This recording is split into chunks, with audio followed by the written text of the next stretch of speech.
Assalamualaikum warahmatullahi wabarakatuh. Halo semuanya, saya Rifa Ristisya. Pada kesempatan kali ini, saya akan menjelaskan materi mengenai masa penjajahan bangsa barat di Indonesia. Materi ini membahas bagaimana bangsa Portugis, Spanyol, Inggris, dan Belanda datang ke Nusantara, apa tujuan mereka, serta dampak dari penjajahan tersebut bagi kehidupan masyarakat Indonesia.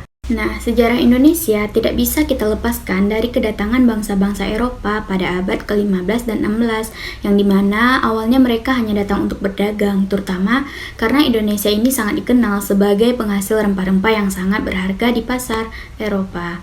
Namun, hubungan perdagangan itulah yang kemudian berkembang menjadi penguasaan wilayah dan penjajahan yang berlangsung selama berabad-abad.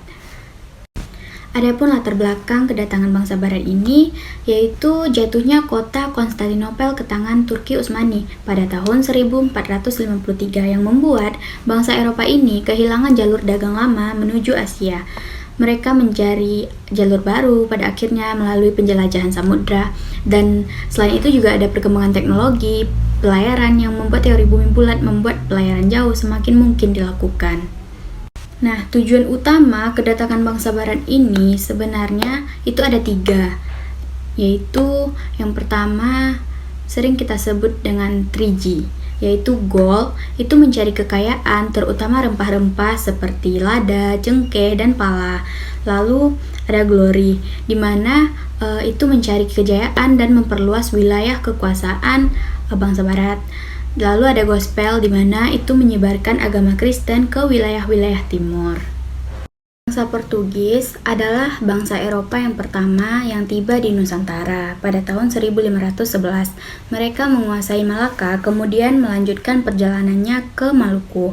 Portugis bersekutu dengan Kesultanan Ternate dan membawa perubahan budaya seperti bahasa serapan dan serta adanya pengaruh musik. Lalu ada bangsa Spanyol, di mana Spanyol ini datang ke Tidore pada tahun 1521. Konflik antara Portugis dan Spanyol yang diakhiri dengan perjanjian Saragossa yang menetapkan Maluku berada di bawah kekuasaan Portugis, sedangkan Spanyol akhirnya berfokus ke Filipina.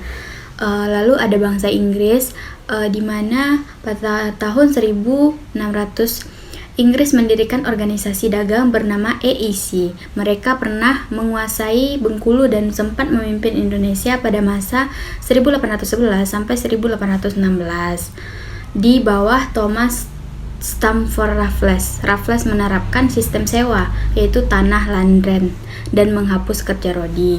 Lalu ada bangsa Belanda, di mana Belanda ini menjadi bangsa yang paling lama menjajah di Indonesia. Mereka mendirikan organisasi VOC pada tahun 1602 dan menjadikan Batavia sebagai pusat kekuasaannya. Setelah VOC bubar, Belanda melanjutkan penjajahan langsung dan menetapkan sistem tanam paksa atau kultur stelsel yang menyebabkan penderitaan rakyat.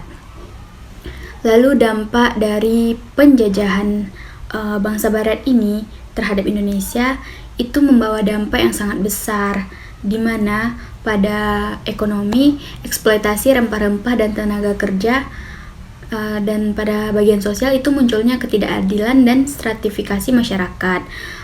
Pada bidang politik itu kesadaran nasional mulai tumbuh dan memicu perlawanan terhadap kolonialisme.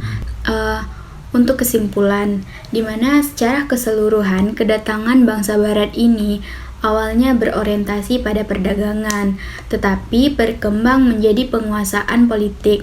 Meskipun masa penjajahan membawa penderitaan yang panjang, tetapi pengalaman tersebut juga menumbuhkan semangat persatuan dan perjuangan untuk mencapai kemerdekaan. Baik, sekian penjelasan dari saya. Semoga materi ini membantu kita memahami sejarah dan menghargai perjuangan para pendahulu bangsa. Wassalamualaikum warahmatullahi wabarakatuh.